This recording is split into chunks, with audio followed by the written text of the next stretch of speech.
Why do they call it opportunity when it feels like a trap? From the first day you enter a classroom, you are told that the world is yours to conquer, that if you work hard, play by the rules, and believe in yourself, you will rise. But what they don't say, what they never say, is that the game is rigged before you even start. A child from a wealthy family can fail upwards. A child from a poor family must sprint just to stand still. Yet both are told they are free. The lie is elegant. It wears a graduation cap, smiles through motivational posters, and hides behind corporate slogans. Dream big. Hustle harder. Be your own boss. But underneath it all lies a brutal logic. You are not being prepared for liberation. You are being trained for compliance. This system doesn't need you to dream, it needs you to function, to serve, to produce. Imagine a factory, not one with smoke and steel, but with desks, laptops, and biometric scanners. The conveyor belt isn't mechanical, it's ideological. It delivers a steady stream of obedient minds, ready to mistake exhaustion for purpose. A young woman scrolls through job listings with tears in her eyes. A man rehearses fake smiles for an interview. A teenager signs a student loan without reading the fine print. These are not moments of freedom. They are the rituals of sacrifice. You were taught that you have choices. But what kind of freedom is it when your choice is between poverty and burnout? Opportunity, they say. But when opportunity is designed to extract, to exhaust, to exploit, what is it really?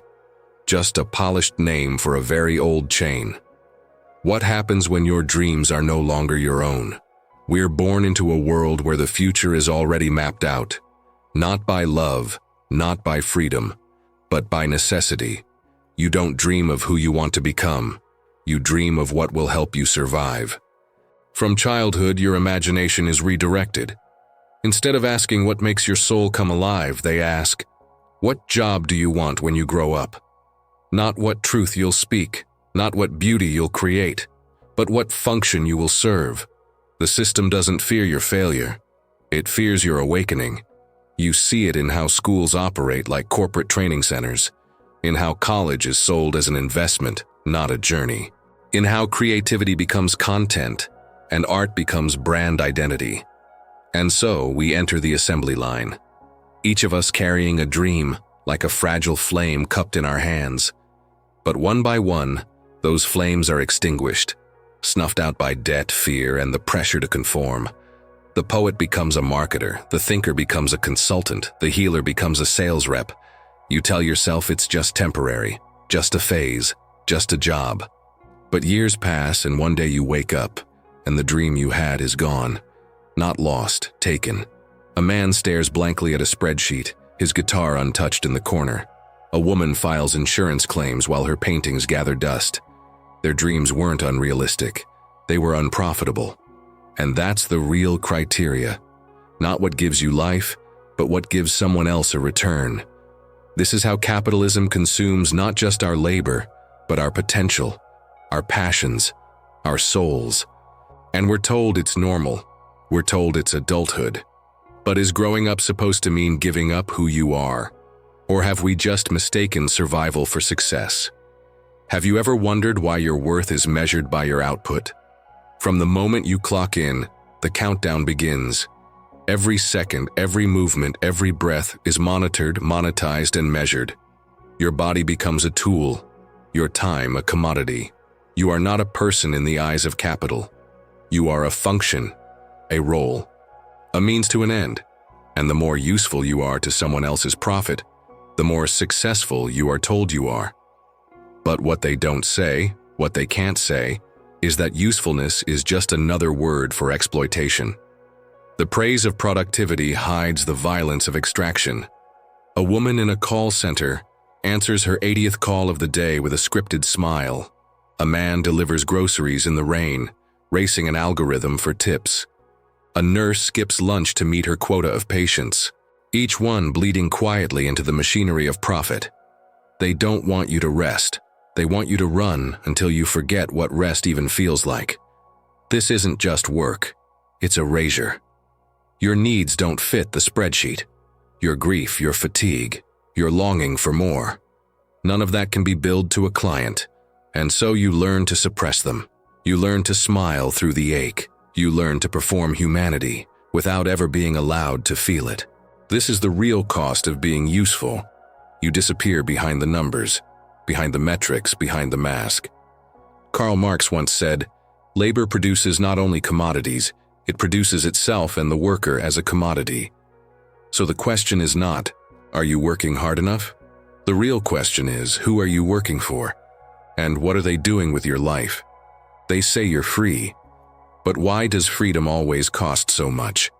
You can live wherever you want if you can afford the rent. You can study anything if you can carry the debt. You can chase your dreams if you can survive the bills. In this system, freedom is not a right. It's a product, packaged, priced, sold. And if you can't buy it, you're told it's your fault. You should have worked harder. You should have saved more. You should have made better choices. But when the game starts with some owning everything and others owning nothing, what choices were ever truly yours? This is the illusion of capitalism. It offers you freedom the way a pawn shop offers gold, just out of reach, behind glass, with a cost you can never fully pay. A man stares at two job offers. One pays more but will destroy him. The other pays less but won't pay the rent. A mother skips dinner so her child can eat. A student drops out to avoid drowning in loans. And still they say, "You are free." But real freedom is not the ability to choose between two forms of suffering. Real freedom is the absence of coercion. Yet here, every choice is laced with desperation. Every decision made under threat of hunger, of eviction, of failure. And that threat is called motivation. It's not freedom. It's fear in disguise. Karl Marx warned us, the worker is not free when he is forced to sell his labor to survive. So when they sell you dreams of freedom, ask yourself, who profits when you believe you're free? Why do we buy so much and feel so empty? Everywhere you look, there's something to want. A new phone, a limited edition sneaker, a vacation you can't afford but are told you deserve. Ads whisper to you like false prophets. You are what you consume. And so you consume, hoping each purchase will fill the silence, the ache, the void. But consumption doesn't cure alienation, it deepens it. Capitalism doesn't just sell products, it sells identities. It offers you a sense of self if you're willing to pay for it. You are not just buying things, you are buying the illusion that your suffering is your fault. That if you had the right clothes, the right car, the right lifestyle, you'd finally feel whole. But no product can fix what the system itself breaks.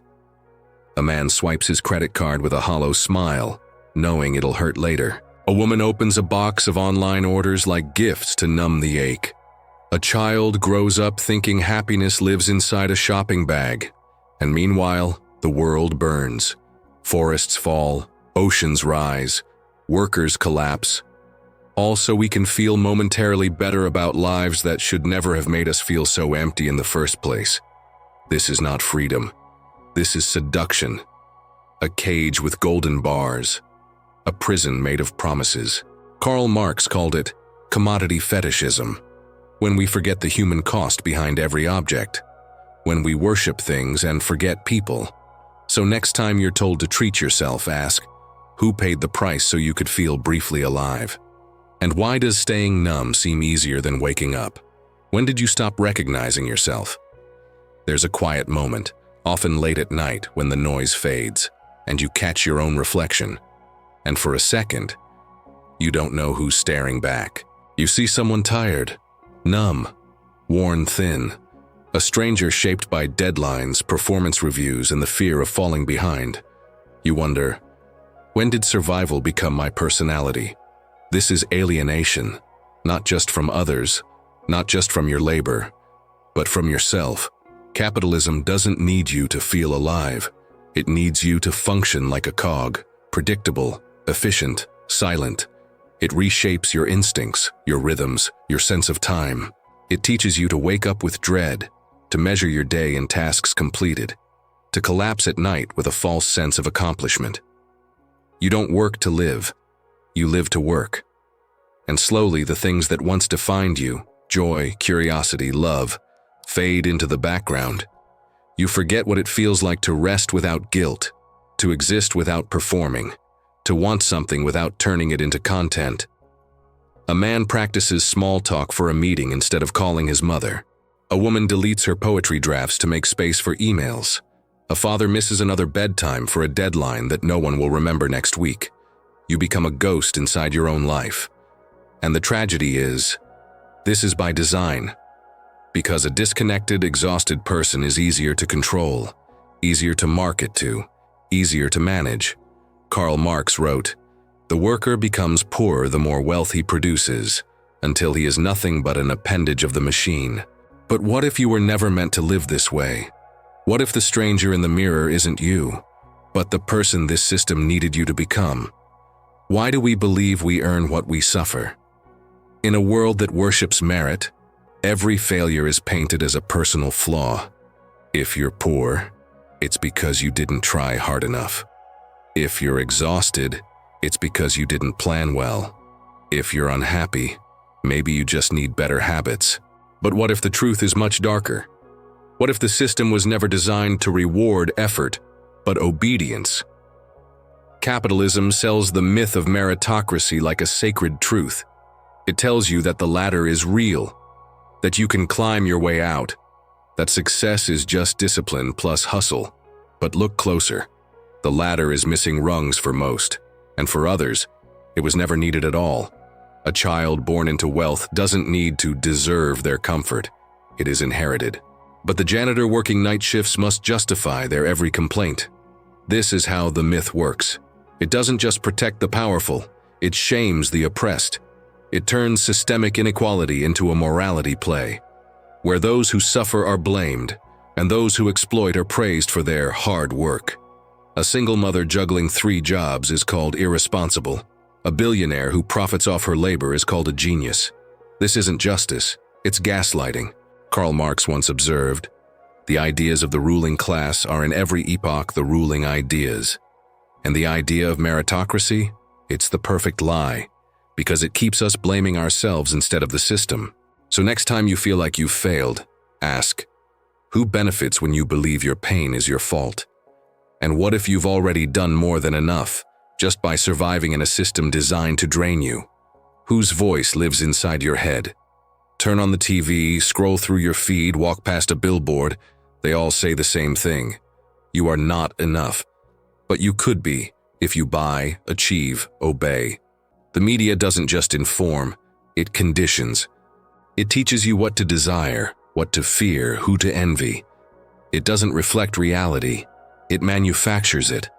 Carefully crafted by those who benefit from your obedience, your insecurity, your distraction. We think we're choosing. But are we? Every choice is filtered through algorithms built by capital. Every story shaped by owners who profit from keeping you docile. Every celebrity drama, viral challenge, or motivational quote. It's not entertainment. It's anesthesia. A man spends his night binge-watching shows about luxury lives he'll never live. A woman compares herself to photoshopped influencers and hates her reflection. A child learns to value likes over love. These are not just pixels. They are cages. The media doesn't just sell products, it sells narratives. Stories where suffering is noble, poverty is failure, and billionaires are heroes. It keeps you dreaming just enough to stay asleep. Karl Marx called this false consciousness, when people adopt beliefs that go against their own interests, because those beliefs are all they've ever known. And in a world ruled by image, ideology wears a smile. So the next time a screen tells you who you are, ask, who owns that screen? And why do they want you to believe that you're broken? What if you were never broken, just broken down by a system designed to keep you in place? Have you ever felt tired in your soul? Not the kind of tired that sleep can fix, but the kind that settles deep like dust in your bones. The kind that makes every day feel like a quiet surrender. This is not laziness. This is not weakness. This is what happens when a system demands more from you than you were ever meant to give, and then shames you for breaking.